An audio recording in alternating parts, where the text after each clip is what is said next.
NCS presents The Savior of Mankind.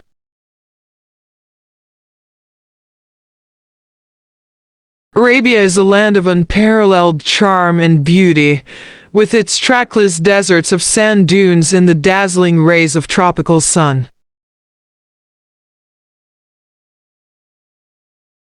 Its starry sky has excited the imagination of poets and travelers.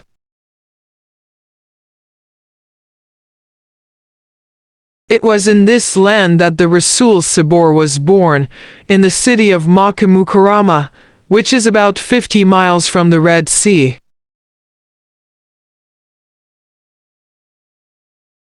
The Arabs possessed a remarkable memory and were an eloquent people.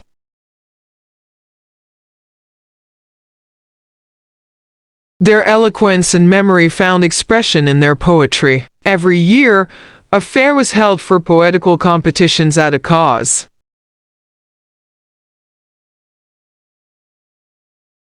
It is narrated that Hamid said to Caliph Walid bin Yazid,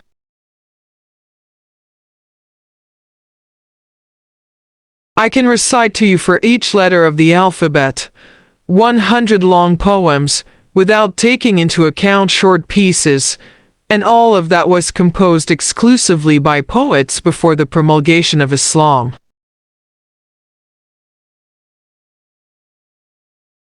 It is no small wonder that Allah Almighty chose the Arabic language for His final dispensation and the preservation of His word.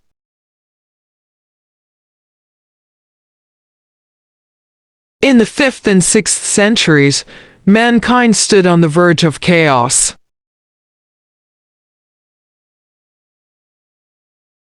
It seemed that the civilization which had taken 4,000 years to grow had started crumbling.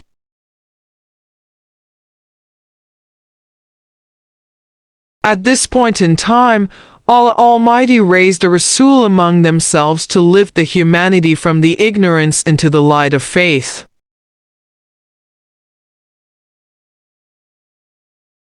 When Hazrat Muhammad Sabor was 38 years of age, he spent most of his time in solitude and meditation.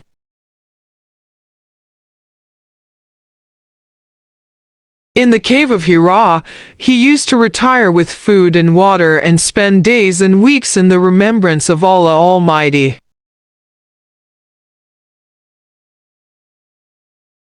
The period of waiting had come to a close.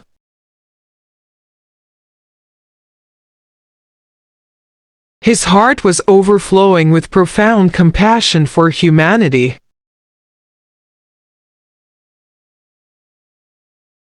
He had a pressing urge to eradicate wrong beliefs, social evils, cruelty, and injustice.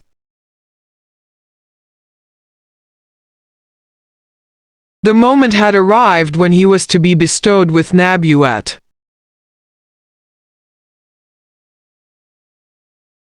One day, when he was in the cave of Hira, Hazrat Gabriel came and conveyed to him the following message of Allah Almighty.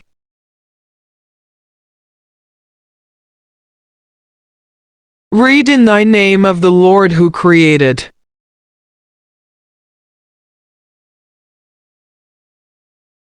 man from a clot of congealed blood.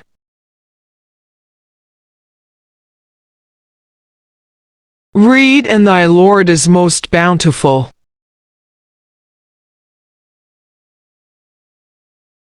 Who taught the pen, taught man that which he knew not.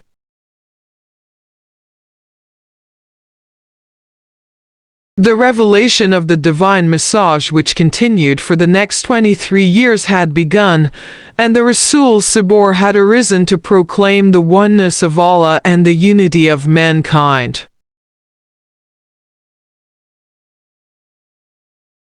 His mission was to destroy the nexus of superstition, ignorance, and disbelief, and set up a noble conception of life, and lead mankind to the light of faith and divine bliss.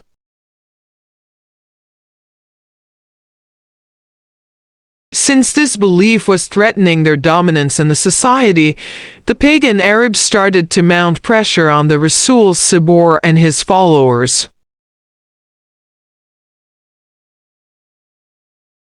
They wanted them to renounce their cause and take to idol worshipping.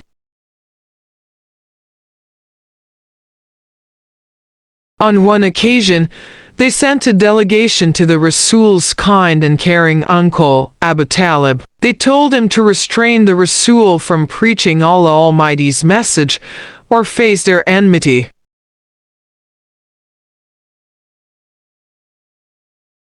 Finding himself in a dilemma, he sent for his nephew and explained to him the situation.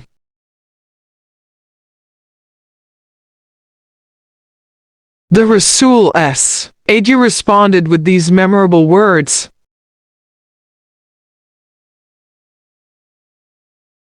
"My dear uncle, if they put the sun in my right hand and the moon in my left, even then I shall not abandon the proclamation of the oneness of Allah.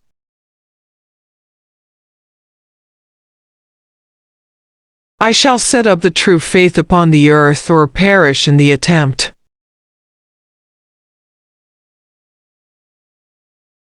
The Rasul's uncle was so impressed with his nephew's firm determination that he replied,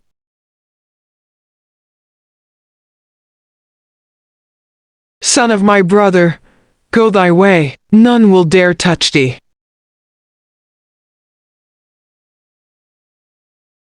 I shall never forsake thee."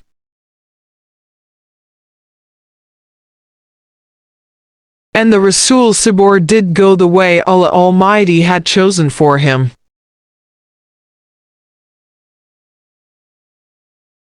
Imbued with divine guidance and firm resolve, the Rasul Sabor encountered all the challenges with grace and dignity.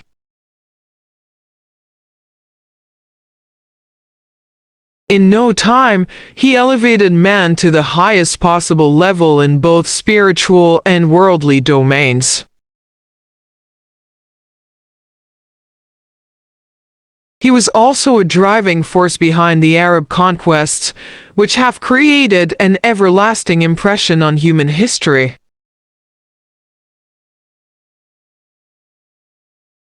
No wonder, he is universally acknowledged the most influential figure in history.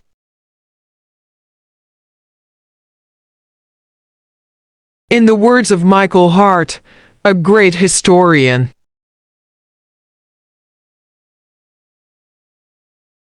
Muhammad Sabor, however, was responsible for both the theology of Islam and its main ethical and moral principles.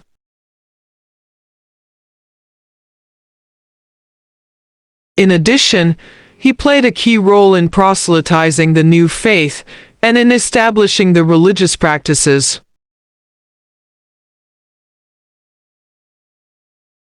In fact, as the driving force behind the Arab conquests, he may well rank as the most influential political leader of all time. The Arab conquests of the 7th century have continued to play an important role in the human history down to the present day.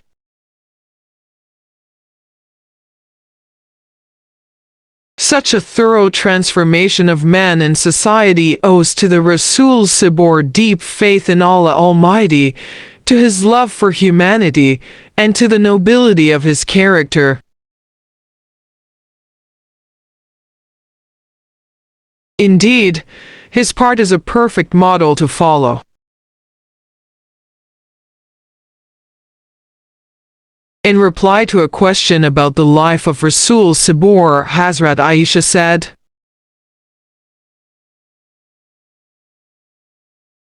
"His morals and character are an embodiment of the Holy Quran.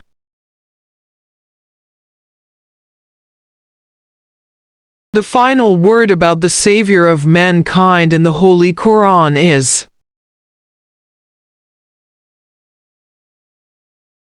O Nabi, surely we have sent you as a witness, and as a bearer of good news and as a warner."